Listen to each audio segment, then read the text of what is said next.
2 weeks ago, NASCAR lost one of its greatest champions at just 41 years old. And now on a dirt track in Ohio, the kind of place Kyle Busch absolutely loved, racing is doing what racing does best. It's paying its respects the only way it knows how, with speed, with money on the line, and with a number burned into the sport forever. The number is 51. And what's happening at Eldora Speedway this week is one of the most genuine tributes this sport has ever produced.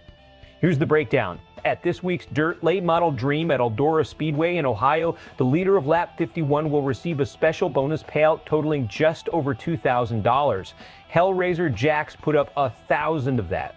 Eldora Speedway added just over 1,000 more, a figure chosen specifically to reflect the year 2012 when Busch won the prelude to the dream at that very track. The lap number is intentional. The number 51 was the number Kyle Busch made iconic across his dominant run in the NASCAR Craftsman Truck Series. It wasn't just a number, it was a brand, a warning to every other driver on the grid. The tribute bonuses don't stop at lap 51. During the 50-lap preliminary features on Thursday and Friday, lap leaders on lap 18 Busch's Cup Series number will each earn a $900 bonus. This wasn't an executive decision. It was driven by Hellraizer's Krissie Hensley, who pushed to get the payouts organized and in place before the event even started. And dirt racer Tyler Erb is going one step further, repainting his car to run his number plane, 51, all week, wearing a scheme modeled after what Busch drove to win the 2017 Snowball Derby. Kyle Busch and dirt racing had a relationship that most casual NASCAR fans never fully understood. He was a Las Vegas kid who came up through oval tracks, but his love for dirt was completely real. He ran the prelude to the dream at Eldora multiple times. He didn't just show up as a celebrity name to sell tickets. He competed, he pushed, and in 2012, he won, driving a car built by the legendary Scott Bloomquist. That quote tells you everything.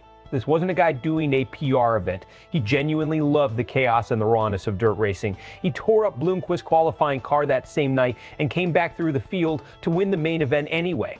That's pure rowdy. The connection ran both directions. Scott Bloomquist himself made a start for Kyle Busch Motorsports in the inaugural Eldora Dirt Derby in 2013, the first dirt race NASCAR's Truck Series ever ran. Two worlds weren't separate for Busch. They were part of the same DNA. Busch passed away 2 weeks ago at 41 from sepsis complications following pneumonia. Sudden, devastating. A two-time Cup Series champion, one of the most polarizing and brilliant drivers the sport has ever seen. Gone without warning. The racing community is still processing it. Here's what makes this tribute different from a social media post or a moment of silence before a race. It puts actual money on the table and makes the tribute part of the competition itself. That's the language of racing. That's how you say something means something in this world. You back it with a number, with stakes, with the thing every driver in that field is chasing. The choice of lap 51 over lap 18 as the headline moment is also meaningful. Busch's Cup career was defined by the 18.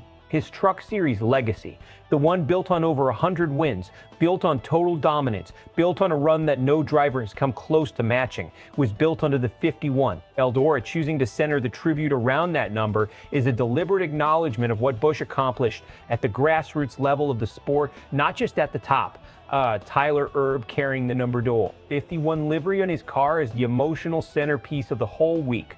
Erb is a legitimate top-tier dirt late model competitor. He's not a stranger trying to borrow someone else's legacy for attention. He's a racer honoring a racer. And modeling the scheme after the 2017 Snowball Derby, one of the most celebrated short track events in the country, ties together two worlds of motorsport that Busch bridged better than almost anyone else in his generation. The grassroots nature of how this came together also matters. This wasn't organized by NASCAR's PR department. Krissie Hensley at Hellraizer Jacks drove this idea forward and made it happen. That's the dirt racing community doing what it does, moving fast, acting from the heart and not waiting for permission. That authenticity is exactly what Kyle Busch understood and loved about this side of the sport. The reaction from the dirt racing community has been immediate and emotional.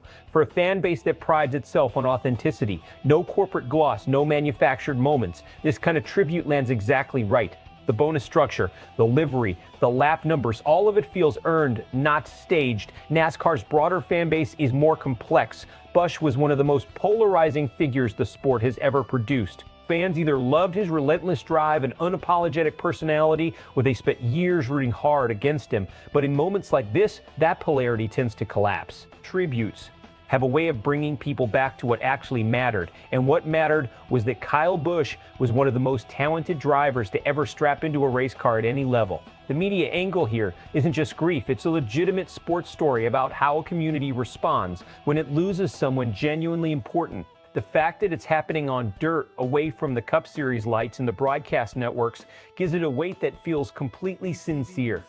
Tyler Erb wins the dirt late model dream while carrying the number 51, giving the racing world a storybook moment that gets replayed for years. The lap 51 bonus becomes a permanent fixture at Eldora, a living tribute that pays out every single year in Busch's name. The tribute is well-intentioned but fades quickly in a sport that moves fast and rarely looks back. Without institutional follow-through from NASCAR or Eldora, the legacy of what Busch built in dirt racing risks being reduced to a single week of sentiment rather than something lasting. Kyle Busch was complicated. He was brilliant, he was abrasive, he was fearless, and he was without question one of the most complete racers this sport has ever seen. And the fact that a dirt track in Ohio, not a Cup Series superspeedway, not a network broadcast, is producing one of the most genuine tributes to his career says everything about who he really was. He wasn't just a NASCAR driver, he was a racer. Full stop. So here's the question worth debating. When the history books settle on Kyle Busch's legacy, will it be the 2 Cup championships that define him, or will it be the 100-plus Truck Series, wins the dirt track appearances, and the pure love of competition that nobody else in his era could match? Drop your take below. This one deserves a real conversation. And if tributes like this are the kind of coverage you want to stay on top of, you already know what to do.